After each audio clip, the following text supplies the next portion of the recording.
Yes. Well, the PhD was a critical performing edition of Franz Krommer's 1825 Parthia for band. So you may not, as a brass player, may not know the name Franz Krommer, but Dominic would know. I'm sure. Yeah, Because people know him because he wrote many octets, many harmony music.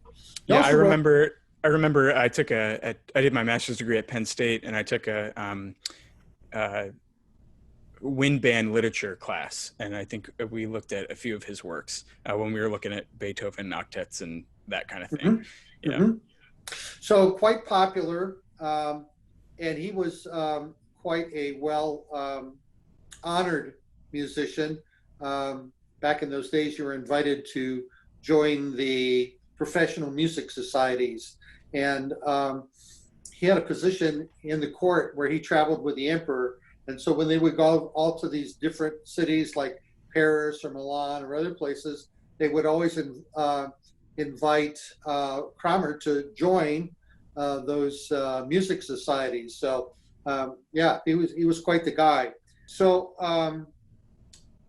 my mentor, my doctor father, showed me this and says, "Do you know this work?" And I said, "Well, no, I don't." And I'm looking through it and I'm going, "Hey, this is a pretty good piece of music, and it fills a gap." We have some pieces from the French Revolution that are for large band. We have some pieces for small band, and then we have some other pieces. We have like the Mendelssohn Overture, and we start getting into. But there's nothing right in this gap that's really good. So I thought maybe this piece could be that. So I got copies of the score, and unbeknownst to David Whitwell. Do you know the name David Whitwell? it doesn't ring a bell. You should know David Whitwell. David Whitwell was quite a scholar. So for his master's degree, he went to Germany, or to Salzburg. He was a horn player.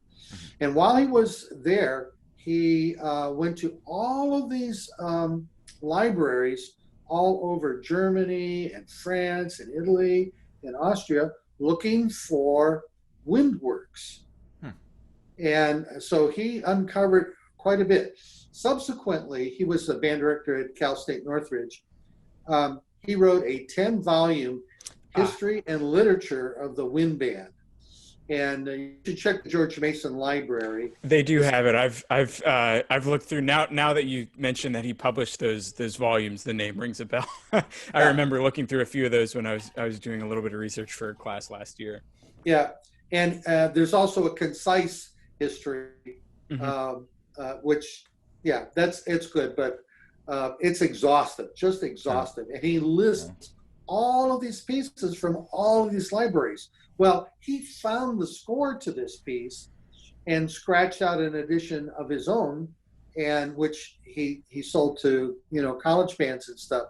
He didn't know that there was a set of parts, and so I got both, and I put them together and try to reconcile all of the articulation differences between score and parts, and produce that for my PhD. So awesome. Also did a lot of history study of European bands and stuff like that.